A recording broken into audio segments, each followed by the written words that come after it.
तो hello guys, कैसे हो आप सभी लोग। मैं आ गया हूँ फिर से न्यू पार्ट लेके। तो चलो फिर शुरू करते हैं। स्टार्टिंग में हमारे एमसी को दिखाया जाता है जहाँ हमारा एमसी रात में एक जगह पर अकेले खड़ा रहता है और वो कह रहा होता है कि जो लोग अंत तक जिंदा रह पाते हैं वो सच में वही होते हैं जो अपने ही भय को चुनौती देते हैं। मैंने अपनी जान जोखिम में डाली और कड़ी मेहनत की, लेकिन कम से कम मुझे लगा कि मुझे योंग सो की कई जड़ें मिली है जो मुझे ये आशीर्वाद देती है। अब यहाँ रहने का कोई रीजन नहीं है, लेकिन मुझे ऐसा लग रहा है जैसे मेरा इस्तेमाल किया जा रहा है और मुझे इस तरह बाहर निकाल दिया जा रहा है क्योंकि मेरे पास कहने के लिए और कुछ नहीं है। और ऐसा लगता है कि आइस पैलेस की वुमेन टाउडी ने सैम गोई के बारे में चुप रहने का अपना वादा निभाया। अगर इस मामले में और भी लोग बेवजह शामिल हो जाते तो शायद उन्हें पता चल जाता कि मैं भी एक स्पिरिचुअल मॉन्स्टर हूँ, क्योंकि उस स्पिरिचुअल बीस्ट ने मुझे जो चीजें सौंपी है मैं उन्हें तुरंत नहीं कर सकता। मुझे लगता है कि अब धीरे धीरे आगे बढ़ना बेहतर है और मैं सैंगोई से मिले खजाने और आग के गोलों को आजमा रहा हूँ। अनएक्सपेक्टेडली मुझे सोने की पत्ती से ढके फर्म का अंडा और सोल की धूप प्राप्त करने में सफलता मिली। मैं लकी था, ऐसे खजाने मिले जो सपने में भी मिलना मुश्किल है। लेकिन आखिर मुझे ऐसा खालीपन क्यों महसूस हो रहा है? क्या मुझे चोवा को ठीक से अलविदा कहना चाहिए था? और उसके चेहरे पे मुस्कान आ जाती है और कहता है फिर भी इससे कोई फर्क नहीं पड़ेगा क्योंकि वो ये नहीं मानेगे कि मैं पहाड़ों का रूलर हूँ। अगर वो मेरे पास आना चाहती है तो वो सीधे बैक्सन माउंटेन पर आ जाती। जिस बच्चे को मैं जानता था वो अब एक स्टेबल लाइफ जी रही है, भले ये थोड़ा समय के लिए क्यों ना हो। ये बहुत ही कम समय है। मुझे लगता है कि हमारे पास कोई खास यादें नहीं है। अरे चलो ये ठीक है, ये मैच एक पासिंग रिलेशनशिप था जो कुछ समय के लिए ही चला। तभी वहाँ पर एक बंदा आता है, हमारे एमसी देख के कहता है कि तुम हो कौन? और ये एक बंदा कहता है कि ओ, अगर मैंने तुमको परेशान किया हो तो मुझे माफ करना, मुझे इसके लिए माफी है। लेकिन मैंने सुना है कि तुम जुनमुन गेट के टाउडी नहीं हो बल्कि एक भटके हुए टाउडी हो जो अभी भी यहाँ आए हो। तो हमारे एमसी उससे कहता है कि क्या मुझे उस मास्टर का नाम जानने का सौभाग्य प्राप्त हो सकता है जिन्होंने शुरुआत में मेरे बारे में पूछा था? और अपने मन में कहता है कि क्या मुझे सावधान रहना चाहिए, वो तो किसी उच्च ग्रुप के टाउडी जैसा दिखता है। तो वो बंदा कहता है कि मेरा नाम नंग सियोंग है। तो ये बातें सुन के हमारा एमसी एकदम हैरान होता है और अपने मन में कहता है कि ये तो डेडली माउंटेन और सी नॉवेल का मेन कैरेक्टर है, एक ऐसा पर्सन जिसने वान बाओ के युग से लेकर करण तक यंग टाउडी मास्टर में से सबसे कम उम्र में ही प्रीम पोजीशन हासिल कर ली। इन सभी भूतपूर्व और आगामी घटनाओं का इवेंट है। मुझे विश्वास नहीं हो रहा है कि ऐसा पर्सन मेरी आंखों के सामने है। तो हमारा एमसी घबराते हुए उससे पूछता है कि ऐसा लगता है कि यंग मास्टर एक सेंटियन प्राणी है जो अपने आसपास घटित होने वाली घटनाओं से अवगत है। यंग माउंटेन गेट के उद्घाटन समारोह के कारण मैं कुछ समय के लिए अतिथि के रूप में यहाँ रुका था। तो वो बंदा सामने वाला कहता है कि क्या ये सही है, क्योंकि मुझे तो ये बहुत अजीब लगता है। मैंने जुनमुन गेट के कार्यक्रम के स्पिरिचुअल प्राणियों को अतिथि के रूप में आमंत्रित करने के बारे में पहले कभी नहीं सुना था। ये बातें सुन के हमारा एमसी एकदम हैरान होता है और कहता है कि उसने मुझे नोटिस कर लिया है। तभी हमारा एमसी अपने तलिस्मान से अटैक कर देता है। तो वो बंदा कहता है कि ये तो स्पिरिचुअल तलिस्मान है और हमारे एमसी का अटैक कोई फाड़ के बीच से काट देता है और वहाँ पर एक जोरदार धमाका होता है। और नाम सियोंग कहता है कि कितना इंटरेस्टिंग आदमी है, मुझे ट्रस्ट नहीं हो रहा है कि एक स्पिरिचुअल बीस्ट स्पिरिचुअल टेक्निक का यूज करता है। अब मुझे पूरा यकीन है कि तुम ही वो पर्सन जिसने सभी ताउदी मास्टर की हत्या की और उन्हें लूटा। और हमारा एमसी अपने मन में सोच रहा होता है कि मुझे ट्रस्ट नहीं हो रहा है कि सिर्फ एक पंखे की फ्लो से इतनी जबरदस्त पावर फ्लो हो सकती है। इसमें कोई डाउट नहीं है कि वो टॉप 60 टाउडी मास्टर में से एक है। सैमगू को हराने के ठीक बाद ऐसा मॉन्स्टर कैसे प्रकट हो सकता है? अभी हमारा एमसी ब्लू फ्लेम को यूज करके उस पर अटैक करने वाला होता है और वो बंदा भी कहता है कि हवा को कंट्रोल करने में एबल टाउडी मास्टर के सामने आग लगाना, मैं तुम्हें इसी से तुरंत मौत के घाट उतार दूंगा। और हमारा एमसी ब्लू फ्लेम से आग का गोला बना रहा होता है और वो देख के भी हैरान होता है और वहाँ पर एक जोरदार धमाका होता है। अभी हमें दिखाया जाता है कि वो ताउदी भी थोड़ा जख्मी हो जाता है और कहता है कि ये कैसी आग है जो मेरी सांस को भी निगल सकती है। अगर मैंने अपनी सुरक्षा के लिए तुरंत हवा से बचाव का उपाय नहीं किया होता तो मैं मुसीबत में पड़ जाता। और हमारा एमसी ईगल बन के भाग रहा होता है और कह रहा होता है कि वो बहुत ज्यादा ही सरप्राइज है, मैं नामसियोंग से लड़ने के लिए इतना पागल नहीं हूँ, इसके अलावा ह्यूमन से भरी जगह में। और हमारे एमसी के मुंह से खून भी निकल रहा होता है और भागते हुए अपने मन में कहता है कि मैंने अपनी ताकत बढ़ाने के लिए खुद को मजबूर किया और मेरी इंटरनल चोट फिर से बाहर आ रहा है, चलो जल्दी करते हैं और यहाँ से निकल जाते हैं। तभी वहाँ पर बिजली चमकने लगती है और हमारे एमसी पे गिर जाती है और हम देखते हैं कि ये सब नामसियोंग ने किया होता है और कहता है कि मैंने तुम्हें पकड़ लिया है, तुम्हारी हिम्मत कैसे हो ये सोचने की तुम मेरे हाथों से बच कर निकल सकते हो। लेकिन तभी हम देखते हैं कि हमारे एमसी ने अपनी पावर को यूज करके उसकी लाइटनिंग को तोड़ दिया होता है। ये देख के ये भी एकदम हैरान होता है और अपने मन में कह रहा होता है कि ये सरप्राइज है कि एक स्पिरिचुअल बीस्ट खुद को भेष बदल में माहिर है और वो मेरे लाइटनिंग से भी बच निकलने में कामयाब हो गया। उसके चेहरे पे मुस्कान आ जाती है और अपने मन में कहता है कि अगर ऐसा है तो उसके पास कोई ऐसा बड़ा खजाना भी होना चाहिए जो उसे उस नीली आग को कंट्रोल करने की पावर देता हो। मुझे नहीं पता कि उसके पास इस तरह का खजाना कैसे है, लेकिन अगर मैं इसे छीन लूं तो मेरे लिए इतना काफी है। मुझे उम्मीद नहीं थी कि मुझे यहाँ ऐसा मौका मिलेगा। भी हमें दिखाया जाता है कि वो फिर से लाइटनिंग बोल्ट को एक्टिवेट करके हमारे एमसी पे अटैक कर देता है और हमारा एमसी भागते हुए अपने मन में कहता है कि मैं इस हालत में यहाँ से नहीं निकल सकता, ये एक बेकार तरीका है, लेकिन मेरे पास और कोई रास्ता नहीं है। तभी हम देखते हैं कि हमारे एमसी ने अपना क्लोन बना लिया होता है। ये देख के नामसियोंग भी अपने कोई आई टेक्निक का यूज करके कहता है कि तो तुम्हारा आखिरी संघर्ष तो बस तुम्हारी एक प्रकृति है, उस तरह की बेकार टेक्निक काम नहीं करेगा। लेकिन तभी कुछ देख के एकदम हैरान होता है और हमें दिखाया जाता है कि जो क्लोन होता है एकदम सेम हमारे एमसी की तरह होता है, जो कि सभी में स्पिरिचुअल पावर होती है। ये देख के वो कहता है कि यहाँ तक कि मेरी टेक्निक भी उनमें से हर एक को उसके असली शरीर के रूप में पहचानती है कि ये किसी प्रकार की स्पिरिचुअल टेक्निक है जो उसे अपने दुश्मनों को धोखा देने के लिए इस तरह की क्लोनिंग टेक्निक का यूज करने में एबल बनाती है। अगर मैं उनसे एक एक करके पीछा करूंगा तो मैं उसका असली शरीर खो दूंगा। और हम देखते हैं कि वो वहीं रुक जाता है और अपनी छड़ी के ऊपर करता है और कहता है कि लेकिन अगर इसे ऐसा ही रखा गया तो इस तरह के अवसर का बहुत बड़ा नुकसान होगा। मैं इन प्रेशर को खो नहीं सकता, मुझे इनमें से एक दो चीजें तो लेने ही होंगी। तभी वो अपने पंखे और उस करके वेपन को यूज कर रहा होता है और हमारा एमसी पीछे से चुप के देख रहा होता है और अपने मन में कह रहा होता है कि वो मेरे किसी क्लोन का पीछा क्यों नहीं कर रहा है। मेरे सभी क्लोन में मेरी इंटरनल एनर्जी का एक अंश एब्जॉर्ब है, इसलिए उसके लिए उनमें अंतर करना मुश्किल होगा। मुझे ये मत बताओ कि उसने मुझे नोटिस कर लिया है, ऐसा नहीं हो सकता। मैंने इस टेक्निक में बहुत ज्यादा महारत हासिल की है, वो कभी भी मेरे असली बॉडी का पता नहीं लगा सकता। मेरी इंटरनल एनर्जी का केवल एक ही अंश बचा है, अगर मैं पकड़ा गया तो आज दिन खत्म होने तक मेरी मौत हो जाएगी। और हम देखते हैं कि पर्पल कलर की रोशनी चमक रही होती है और आसपास की चीजें भी लाइटनिंग तोड़ रही होती है। और फिर हमें दूसरी जगह का सीन दिखाया जाता है जहाँ पर ब्लू कलर का फ्लेम जल रहा होता है, लोग भाग रहे होते हैं, लोग कह रहे होते हैं कि जल्दी करो, पानी लाओ। एक बंदा कहता है कि जल को, वाटर को कंट्रोल करने में एक्सपर्ट की हेल्प करो, जल्दी करो और आग को बुझाओ। तो एक बंदा कहता है कि आधी रात को ऐसा कैसे हुआ, इतना हंगामा कैसे मच गया। और वो लोग आग पे पानी डाल रहे होते हैं लेकिन आग नहीं बुझ रही होती है। तो ये बंदा कहता है कि ये कैसी आग है, ये पानी को भी जला सकती है। तभी उन लोग को आवाज आती है कि तुम बेवकूफ हो, क्या कर रहे हो, आग को बुझा नहीं पा रहे हो। तो वो लोग कहते हैं कि मास्टर ये कैसे हो सकता है, ये कोई नॉर्मल आग नहीं है मास्टर, हम इस पर कितना भी पानी डाले लेकिन ये बुझ नहीं रहा है। और मास्टर चिल्ला के बोलता है कि उस आग से उत्पन्न होने वाली भयानक स्पिरिचुअल पावर को तुम देख क्यों नहीं पा रहे हो। जुनमुन गेट के मास्टर को इस बात का पता ही क्यों नहीं चला, ये एकदम बेकार है। तो वो लोग कहते हैं कि तो अब हमें क्या करना चाहिए मास्टर। उसका मास्टर कहता है कि इस आग को फिल्म टेक्निक से बुझाया जा सकता है, हमारे पास जितने भी सील हैं उन सभी को छोड़ो मत और उन सभी को बाहर निकालो। तो वो लोग कहते हैं कि ठीक है मास्टर। और इसका मास्टर अपने मन में सोच रहा होता है कि उनकी हाई लेवल का क्षमता का क्या फायदा, ये तो अंधे मास्टर है जो इस तरह की भयंकर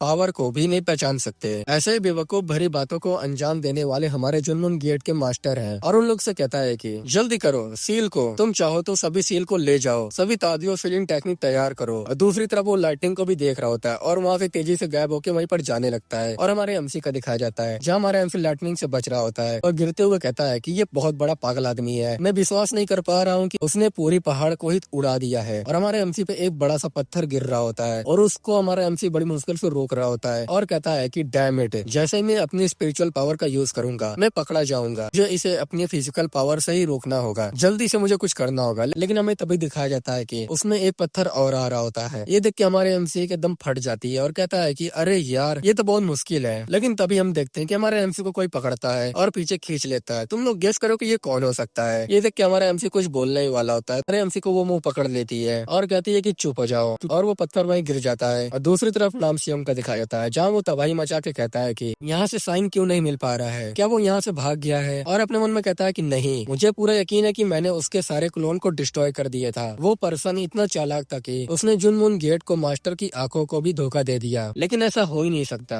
कि उसने यहाँ से भागने के लिए कोई चाल ना चली हो। मेरी स्पिरिचुअल पावर खत्म होने तक कहीं छिप जाना, अगर मुझे तुम्हारा एक भी बाल नजर आया तो मैं तुम्हें तुरंत चीर फाड़ कर मार डालूंगा। तभी वहाँ पर वही मास्टर आके बोलता है कि क्या तुमने ही इस पूरे पहाड़ को इस तरह तोड़ दिया है। ये देख के नामसियोंग कहता है कि जुनमुन गेट के हाई मास्टर अचानक ऐसा कैसे हो गया। तो नामसियोंग कहता है कि नामसियोंग ने मास्टर को ग्रेड करता है। तो बोलता है कि नामसियोंग मुझे समझ आ गया, तुम ही वो पर्सन हो, सभी तादियों में सबसे कम उम्र के ताउदी मास्टर जिन्होंने कम उम्र में ही मास्टर का पद प्राप्त कर लिया। और गुस्से में बोलता है कि लेकिन तुमको मुझे यहाँ जो कुछ भी हो रहा है उसके बारे में सब कुछ बताना होगा। ये बातें सुन के वो थोड़ा हैरान होता है और घबराते हुए कहता है कि मैंने अनजाने में हंगामा खड़ा कर दिया। मैं युआंग माउंटेन को यूं ही अनदेखा नहीं कर सकता था क्योंकि वहाँ पे स्पिरिचुअल बीस्ट में से एक ताउदी में चेंज हो गया था, इसलिए मैं इस अपॉर्चुनिटी को नहीं छोड़ सकता था। उनकी अलौकिक स्पिरिचुअल पावर इतनी विचित्र थी कि मेरे पास अपनी स्पिरिचुअल पावर का ज्यादा यूज करने के अलावा और कोई रास्ता नहीं था। तो मास्टर कहता है कि योंग माउंटेन में स्पिरिचुअल बीस्ट, तुम झूठ नहीं बोल सकते हैं। क्या उसने उस समय का फायदा उठाया जब वरिष्ठ और कई ताओदी मास्टर उस डेमन के खिलाफ वॉर के कारण पहाड़ छोड़कर चले गए थे, फिर भी क्या किसी स्पिरिचुअल बीस्ट को पकड़ने के लिए ये बहुत ज्यादा कोशिश नहीं है। ये इलाका चाहे कितनी भी साधारण क्यों ना हो और भले ये एक साधारण पहाड़ क्यों ना हो, फिर भी ये जुनमुन गेट का इलाका ही है। तो घबराते हुए नाम सियोंग कहता है कि ऐसा नहीं है, वो कोई नॉर्मल स्पिरिचुअल बीस्ट नहीं था। वो न केवल क्लोन बदल सकता था बल्कि एक स्किल्ड रणनीतिकार भी था जो सीक्रेट चालों का भी इस्तेमाल कर सकता था। तो अभी और अपने मन में कहता है कि नहीं रुको, और मान लो कि हमने उसे ढूंढ लिया और हान सियोन की मदद से उसकी देखभाल की। जुनमुन गेट का इलाका है, इसलिए वो अपने योंग माउंटेन एरिया के अधिकार एरिया के बहाने से उस कीमती खजाने पर अपना हक जता सकता है। तब मेरे पास इन अनमोल वस्तुओं को दूसरों के हाथों में जाते हुए देखने के अलावा और कोई रास्ता नहीं बचेगा। और मास्टर सामने से कहता है कि तू अभी क्या है, बूढ़ा आदमी कुछ गलत कह रहा है। और वो अपने मन में सोच रहा होता है कि वो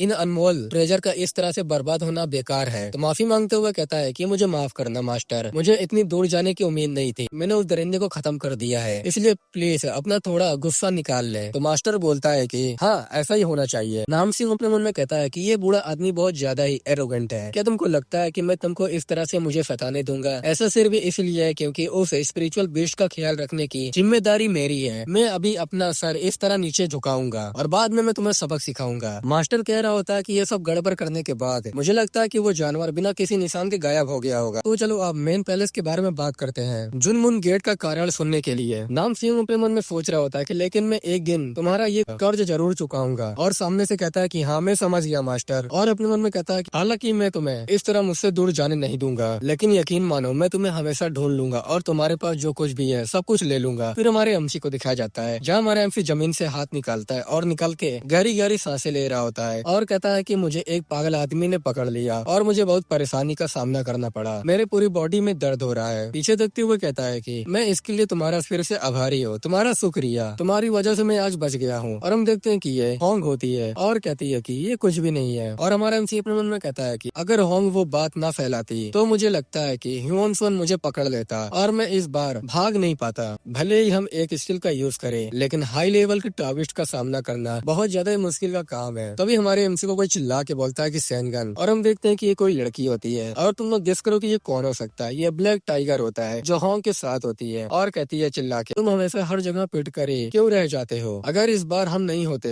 तो तुम लगभग मर ही गए होते। हमारे एमसी पर उसको देख रहा होता है, उसको देख के हैरान होते हुए कहता है क्या तुम ब्लैक टाइगर हो? होंग जो है ब्लैक टाइगर से कहती है कि मास्टर अपने टॉर्च को सेव करो। तो वो कहती है कि अंदर गंदगी घुस जाने की वजह से गुदगुदी हो रही है, इंसान का बॉडी कितना बेकार महसूस कर रहा है मुझे। और हमारा एमसी उसको देख के बस हैरान होता है और कहता है कि तुम एक लड़की थी? तो ब्लैक टाइगर कहती है कि तुम तो बिल्कुल ऑब्वियस क्वेश्चन पूछ रहे हो मुझसे। और हमारा एमसी एकदम मुंह बना के एकदम हैरान से देख रहा होता है और वो कह रही होती है और तुम मेरा इंतजार किए बिना यहाँ चले गए, तुम ऐसे कैसे कर सकते हो? अकेले जर्नी करने की वजह से तुमको चोट लगती है, मुझे पीछे छोड़ने की यही सजा है, इसलिए अब से मुझे बताए बिना कहीं भी जाने के बारे में सोचना भी मत। क्या तुम समझ रहे हो कि मैं क्या कह रही हूँ? और हमारा एमसी एकदम करीब आती है और अदाएं दिखा रही होती है और हमारा एमसी भी वहाँ थोड़ा शर्मा रहा होता है। हमारा एमसी भी कहता है कि हाँ। अभी ब्लैक टाइगर के हाथ में वही ब्रेसलेट देखता है और अपने हाथ में ब्रेसलेट है और होंग से चिल्ला के कहता है कि होंग क्या तुम इसे उतार सकती हो? तो वो बोलती है कि हाँ ऑफ कोर्स। तो हमारा एमसी कहता है कि फिर ठीक है चलो इसे उतारो अभी की अभी। तो होंग कहती है कि अगर तुम सच में ऐसा चाहते हो तो मैं इसे कर देती हूँ, लेकिन इसके दो तरीके हैं। एक बात यह है कि अगर दोनों में से कोई भी आधा भाग मर जाता है तो ब्रेसलेट गायब हो जाएगा, और दूसरा अगर तुम ऐसा नहीं चाहते हो तो तुम अपनी बाएं हाथ को काट दो। और अपनी पावर को रिलीज करते हुए कहती है कि अब रास्तों की चुनो, तुम क्या करने का डिसीजन लोगे? तो हमारा हमसे भी थोड़ा घबरा जाता है और कहता है कि होंग दोबारा सोचने पर मुझे लगता है कि ये सब ठीक है। मैं ये बात डेफिनेटली कह रहा हूँ, मैं इसे किसी की इच्छा के कारण नहीं बल्कि अपनी खुद की इच्छा के कारण पहन रहा हूँ, इसलिए प्लीज शांत हो जाओ, मुझे माफ कर दो। फिर हमें अगले दिन का सीन दिखाया जाता है और वो लोग जर्नी कर रहे होते हैं और हमारा एमसी जाते हुए अपने मन में कहता है कि मेरा बॉडी कुछ हद तक सुधार हुआ है, लेकिन मेरी स्पिरिचुअल पावर मेरी पूरी पावर के केवल आधे हिस्से तक ही ठीक हुई है। शायद इसका कारण यांग डेन का खो जाना है। यांग डेन के प्राप्त करने के लिए मुझे अपनी तीसरी इंटरनल स्टेज को प्राप्त करना होगा। ये सोचकर ही डर लगता था कि मामला इतना बढ़ जाएगा। ग्यूंग ने मुझे 2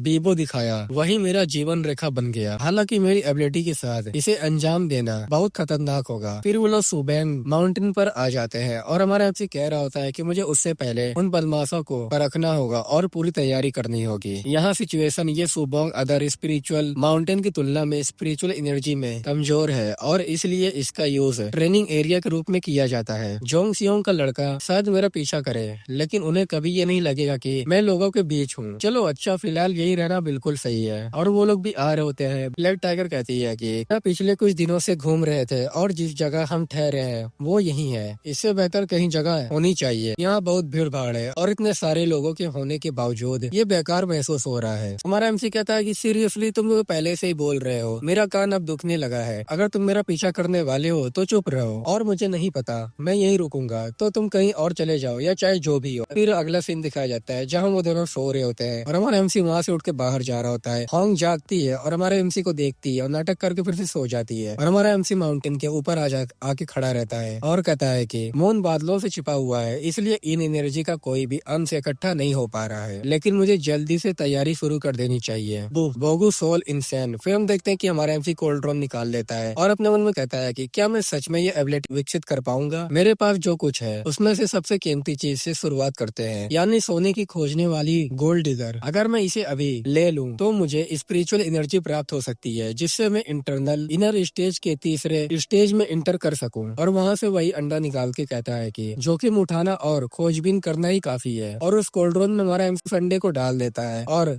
देख रहा होता है आसमान की तरफ और कहता है कि अगर कुछ गलत हो जाता है तो वो शुरू से ही मेरे होने के लिए नहीं बना था। खैर, मैंने इसे अनजाने में ही हासिल कर लिया। आज का रात फुल मून है, एक ऐसा दिन जब रात के आकाश में चांदनी चारों ओर फैली हुई है। और कोल्ड्रोन को हवा में उड़ाता है और कहता है ठंडी चांदनी में सूल की धूप की जिंगा प्रकट होती है और वहाँ पर लाइटनिंग चमकने लगती है। कोल्ड्रोन खुलता है और वहाँ से 2 अंडे निकल जाते हैं। ये देख के हमारा एमसी हैरान होता है और कहता है कि मैंने कर दिखाया, इसमें सच में एक कॉपी बन गई है। उन्होंने कहा था कि ह्यूमन जगत में इससे बढ़कर कोई और खजाना नहीं है। ये तो सच था। और उस अंडे को खा लेता है और हमारे एमसी की बॉडी में एनर्जी जाने लगती है और अपने आंखों को खोलता है तो उसमें से गोल्डन कलर का ऑरा निकल रहा होता है और ये ऑरा पूरे माउंटेन पर छा जाता है। और हमारा एमसी कह रहा होता है कि इसके साथ मैं स्पिरिचुअल फ्रेम मास्टर के स्टेज पर आ गया हूँ।